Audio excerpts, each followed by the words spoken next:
അപ്പോൾ ഇങ്ങനെ ഈ പാട്ടുകൾ ഉണ്ടാക്കുന്ന സമയത്ത്, ഈണങ്ങൾ ഉണ്ടാവുന്ന സമയത്ത് ഇന്നയാൾ ഇതെഴുതിയാൽ നന്നാവും എന്ന് ഒരു ധാരണ, വ്യക്തമായിട്ടൊരു ധാരണ മനസ്സിലുണ്ടാവുമോ? ഞാനങ്ങനെ ചോദിക്കാൻ കാരണം എന്താ വെച്ചാൽ ഒരുപാട് ഇപ്പോഴുള്ള ഒരുമാതിരി എല്ലാ ലിറിസിസ്റ്റുകളും വിജയേട്ടനുമായിട്ട് വർക്ക് ചെയ്തിട്ടുണ്ട്. അങ്ങനെ അധികം വർക്ക് ചെയ്യാത്ത ഒരാളായിരുന്നു അൻവർ അലി സാറ്. അദ്ദേഹത്തെ കൊണ്ടാണ് തങ്കം എന്ന് പറഞ്ഞ സിനിമയിൽ വളരെ ഭക്തി നിർഭരമായിട്ടുള്ള ദേവി നീ എന്നൊരു പാട്ട് ചെയ്യിച്ചത്. അപ്പം അങ്ങനെയുള്ള തിരഞ്ഞെടുപ്പുകൾ അതെങ്ങനെയാണ്? അത് ശരിക്കും പറഞ്ഞാൽ നമ്മൾ ഈ കവികളെ അല്ലെങ്കിൽ പാട്ടെഴുത്തുകാരെ ചില അവരുടെ പാട്ട് എഴുത്ത് കാരണം ഒരു മുറിയിൽ അടച്ചു പൂട്ടുന്ന ഒരു ചിന്ത നമുക്ക് ഉണ്ട്. പക്ഷെ അത് അവരങ്ങനെയല്ല. ശരിക്കും അവർ കുറച്ച് അവരുടെ ബുദ്ധി കൊണ്ട് തന്നെ സ്വതന്ത്രരായിട്ടുള്ള ആൾക്കാരാണ്. അപ്പോൾ അവർ ഇപ്പോൾ നമ്മൾ ഈ നമ്മളുടെ ജീവിത ശൈലിയും നമ്മളുടെ വിശ്വാസ സംഹിതയും ഒക്കെ അങ്ങനെ എന്തെങ്കിലുമൊക്കെ ഉണ്ടാകാം, ഇല്ലെങ്കിൽ അതേ ഉണ്ടാകില്ല. പക്ഷേ അവർ എഴുത്തിലും ഇല്ലെങ്കിൽ മറ്റൊരാൾക്ക് വേണ്ടി എഴുതുമ്പോൾ അവർക്ക് പരിധിയോ പരിമിതിയോ രാഷ്ട്രീയമോ സ്വത്വബോധം പോലും ഇല്ലാതെ എനിക്ക് തോന്നാറുണ്ട്. അവർക്ക് അത് അഴിച്ചുവിടും. അവരുടെ ഭാഷ, പിന്നെ അവർ സമീപിക്കുന്ന വിഷയം, ഇതൊക്കെയാണ് അവർ ആ സമയത്ത് സ്നേഹിക്കുന്നത്. അപ്പോൾ ഇങ്ങനെ ഒരു പാട്ട്, ഒരു ഭക്തിഗാനം വരുമ്പോൾ നമ്മൾ ഭക്തിഗാനം കുറേ കേട്ടിട്ടുണ്ട് അല്ലേ? ഭക്തരായിട്ടുള്ളവർ എഴുതുന്നവരുണ്ട്, അല്ലെങ്കിൽ അങ്ങനെ എഴുതി ശീലമുള്ള ആൾക്കാരുണ്ട്. അപ്പോൾ ഭക്തിഗാനം, അപ്പോൾ ഞാൻ ഡയറക്ടറിനോട് പറഞ്ഞു, അതുപോലെ ശ്യാം പുഷ്കരൻ പുള്ളിയോടും പറഞ്ഞു, നമുക്ക് അങ്ങനെ എഴുതി പ്രകാശിപ്പിക്കാത്ത ഒരാളെ സമീപിക്കാം. ഈവൻ റഫീഖേട്ടൻ പോലും ഇപ്പോൾ 41 സിനിമ അയ്യൻ എഴുതിയിട്ടുണ്ട്. അപ്പോൾ അൻവറേട്ടനെ വിളിക്കാം. അൻവറിനെ വിളിച്ചു കഴിഞ്ഞാൽ, കാരണം ഇവർ ഇതെല്ലാം വായിച്ചിട്ടുള്ളതാണ്. വായിച്ചതിന് ശേഷമാണ് ഇവർ ഒരു തീരുമാനത്തിലെത്തുന്നത്. അപ്പോൾ പുള്ളിയെ വിളിക്കാം എന്ന് പറയും. അങ്ങനെ അൻവറേട്ടനെ വിളിച്ച് അൻവറേട്ടനുമായിട്ട് സംസാരിക്കുമ്പോൾ എപ്പോഴും ഈ പാട്ടിനെ കുറിച്ച് മാത്രമല്ല, ഒരുപാട് കാര്യങ്ങളെക്കുറിച്ച് സംസാരിക്കും ഞങ്ങൾ. ആരായാലും അത്രയും ഒരുപാട് സംസാരിക്കും. അപ്പോൾ ഇപ്പോൾ ലിറ്ററേച്ചറിനെ കുറിച്ച് സംസാരിക്കും. അപ്പോൾ ഭക്തി എന്ന് പറയുമ്പോൾ എന്ത് തരം ഭക്തിയാണ്, ശങ്കരാചാര്യരുടെ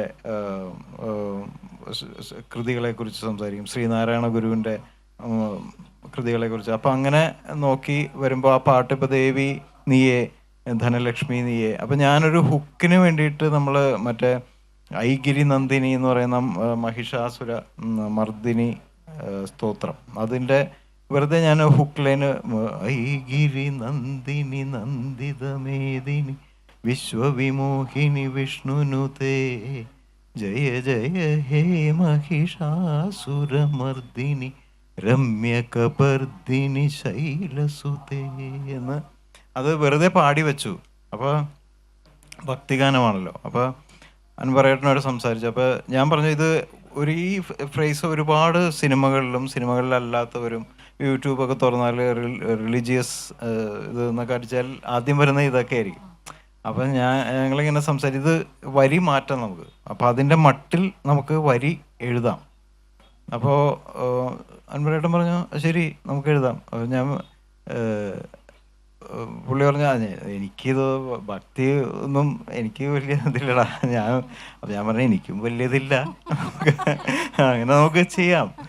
എന്താ വെച്ചാൽ നമ്മൾ സമീപിക്കുന്നത് എന്താണോ അതാണ് നമ്മളുടെ ഭക്തി എന്ന് പറയുന്നത്. അപ്പോൾ അതിനകത്ത് അത് പ്രതിനിധീകരിക്കുന്ന മൂർത്തിയോ അതിനൊക്കെ അപ്പുറത്തേക്ക് അതിൻ്റെ പ്രൊഡക്റ്റ്, അതാണ് അതിൻ്റെ സാങ്ക്ടിറ്റിയും അതിൻ്റെ റിലിജിയനും ഡെഡിക്കേഷനും ഡിവോഷനും വർഷിപ്പും എല്ലാം അങ്ങനെ ആണ് എനിക്ക് തോന്നിയിട്ടുള്ളത്. സോ ഒരു ഭക്തൻ ഒരു ശ്ലോകം കേൾക്കുന്നതിനേക്കാൾ ഊർജത്തോടെ എനിക്ക് ആ ശ്ലോകം കേൾക്കാൻ പറ്റുമെന്ന് എനിക്ക് ഉറപ്പാണ്.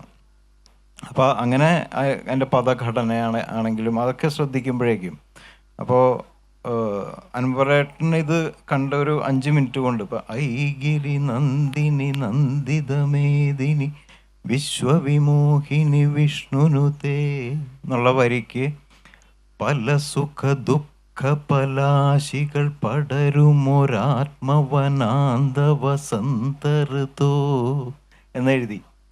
അപ്പോൾ അതിൻ്റെ അർത്ഥം പലാശി എന്ന് പറയുന്ന വാക്കിൻ്റെ അർത്ഥം എനിക്ക് നോക്കില്ല. അപ്പോൾ ഞാൻ ഇതേപോലെ ശബ്ദധാരാവലി ഒളിച്ച് നോക്കിയപ്പോൾ മരത്തിൻ്റെ ശിഖരങ്ങളാണ്. അപ്പോൾ പല സുഖ ദുഃഖ പലാശികൾ പടരുമൊരാത്മവനാന്ത വസന്ത ഋതോ എന്നാണ്. അപ്പോൾ പല സുഖ ദുഃഖങ്ങളാൽ ഉള്ള ചില്ലകൾ ഉള്ള പടരുന്ന നമ്മളുടെ ആത്മാവിൻ്റെ ആത്മാവിൻ്റെ ഉള്ളിലെ വനത്തിൻ്റെ ഉള്ളിലെ വസന്തം എന്ന ഋതുവേ എന്നാണ് ദേവി വിളിക്കുന്നത്. അപ്പോൾ പല സുഖദുഃഖങ്ങൾ ആകുന്ന ശിഖരങ്ങൾ പടർന്നു കിടക്കുന്ന മനസ്സിൻ്റെ ഉള്ളിലെ വനാന്തം എന്ന് പറഞ്ഞാൽ വനത്തിൻ്റെ നിഗൂഢ വനങ്ങളുടെ ഉള്ളിലെ വസന്തം എന്ന ഋതുവേ എന്ന് ഒരു ദേവിയെ വിളിക്കുന്ന ഏത് കവിയുണ്ട് ഈ ലോകത്ത്? അപ്പോൾ അതിനുശേഷം അതിൻ്റെ അടുത്ത വരി പലവിധ ഭാഗ്യാന്വേഷകർ നിസ്വരമെത്തിന പൊത്തിലെഴും നിധിയേ എന്നുള്ളൊരു. അപ്പോൾ പലവിധ ഭാഗ്യാന്വേഷികൾ നിസ്വരും എത്തിന പൊത്തിലെഴും നിധിയെ. പൊത്ത് എന്ന് പറയുന്നത് നമ്മൾ സാധാരണ ഒരു ദേവത ഇരിക്കുന്ന ഇടത്തിന് പൊത്തെന്നൊന്നും നമ്മൾ വിളിക്കില്ല. പക്ഷെ അതിൻ്റെ സ്വാതന്ത്ര്യം എടുത്തുള്ള ശ്രീനാരായണ ഗുരുവാണ്. അപ്പോൾ അൻവറേട്ടൻ പറഞ്ഞു, ഇത് ഗുരുവിൻ്റെ ഇടാ ഈ പ്രയോഗം, എത്തിന പൊത്തിലെഴും നിധിയെ എന്ന്. അപ്പോൾ അത് പദം ഇപ്പം നാരായണ ഗുരുവിൻ്റെ ആണെങ്കിലും ഈ പദങ്ങളുടെ സ്വഭാവങ്ങൾ ഇങ്ങനെ മറിഞ്ഞ് വരുമല്ലോ. അപ്പോൾ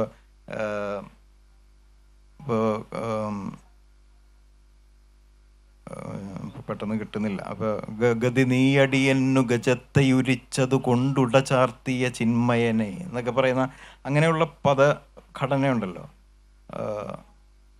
അത്തരം പ്രയോഗങ്ങളും ഈ റൈമിങ് പരിപാടികളൊക്കെ അത് ആണ് അദ്ദേഹം അഡാപ്റ്റ് ചെയ്തതെന്ന് പറഞ്ഞു. അപ്പോൾ അത്തരം അന്വേഷണങ്ങൾ നടക്കും. ഈ എഴുതി ശീലമില്ല എന്ന് പറയും തോറും അവർക്കതൊരു അന്വേഷണത്തിനുള്ളൊരു സ്പേസ് കൂടിയാണ്. അങ്ങനെയാണ് ഈ കവികൾ, ഇപ്പോൾ അൻവറേട്ടൻ മാത്രമല്ല ആരായാലും അവർക്ക് പറ്റില്ലെന്ന് മറ്റുള്ളവർ വിധിക്കുന്ന ഒരു കാര്യം വരുമ്പോഴേക്കും, ഇപ്പോൾ ഹരി അങ്ങനെ എഴുതിയിട്ടുണ്ട്, ഒരു മുസ്ലിം പാട്ട്, മുസ്ലിം ഭക്തിഗാനം എനിക്ക് വേണ്ടി എഴുതിയിട്ടുണ്ട്. അത് ആദ്യം അൻവറേട്ടനോടാണ് പറഞ്ഞത്. അതെ അൻവറേട്ടനോടാണ് പറഞ്ഞത്. അപ്പോൾ അൻവറേട്ടൻ പറഞ്ഞ അല്ല, മുസ്ലിം ഭക്തിഗാനം എന്നെ കൊണ്ടെഴുതിക്കണ്ട, അത് നിങ്ങൾ എഴുതിക്കൊള്ളാൻ പറഞ്ഞപ്പോൾ എന്നൊരു കാര്യം ഹരി എഴുതൂ. ഹരി നല്ല സുഖം.